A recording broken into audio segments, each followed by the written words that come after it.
Charles Annan and his publisher were fined for passages in a book that were found to have violated the French law, making it illegal to deny an officially recognized genocide. A court in Paris has found the writer and his publisher guilty of denying the 1994 Rwanda Genocide, apparently a first under French law.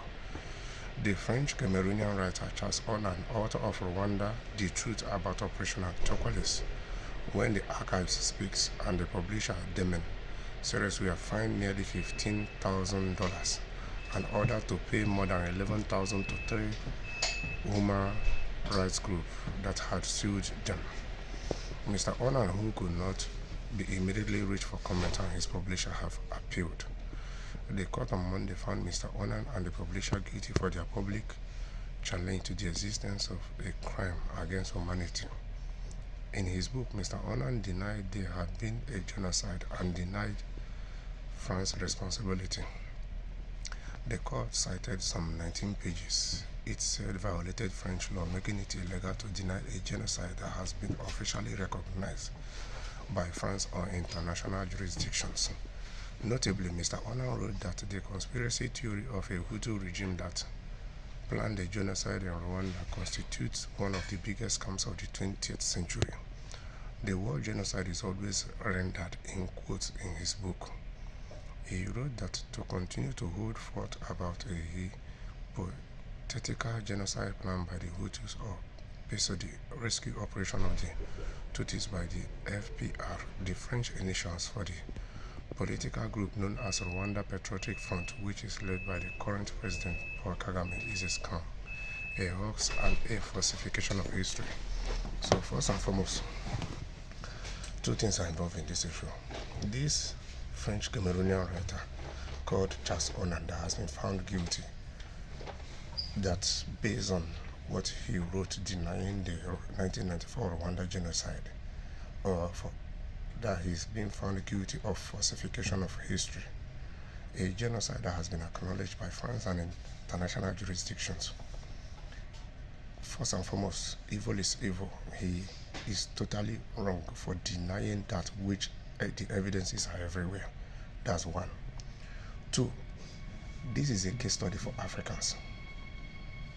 I don't know if he made these statements out of his own personal volition, or if he made it for some other reasons best known to him.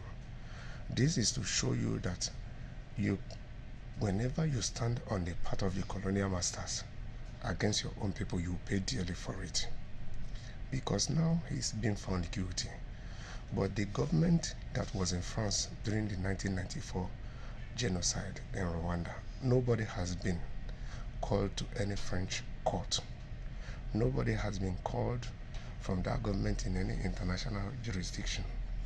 Nobody has been called in the ICC to answer to the contribution of France to that genocide up to today. So what does it tell you? It is high time our people start learning that the colonial masters can offer you anything, build you to any length if they need to use you against your own people. And if they don't need you anymore, they know how to reduce you to nothing.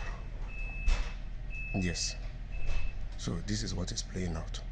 Then on the other side, the French court will consider the appeal, and if the court don't see the reason for the appeal to be substantial, it's now left for the court to say that the judgment stands and let him face it.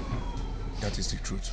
The new generation of the upcoming Africans must learn from things like this. Yes, you cannot stand with the people that have been oppressing your people, looting your people for decades, keeping your people in abject poverty. Some of our countries in Africa are even still paying colonial tax up to today. The French-speaking countries, 10 of them are still paying colonial tax, which means that every year they are remitting 85% of their annual income to France, of which France can keep those money, and if they need money, France can only borrow them 20% if France even decide to borrow them and they have to pay back. So the more united and we learn from issues like this, the better for each and every one of us.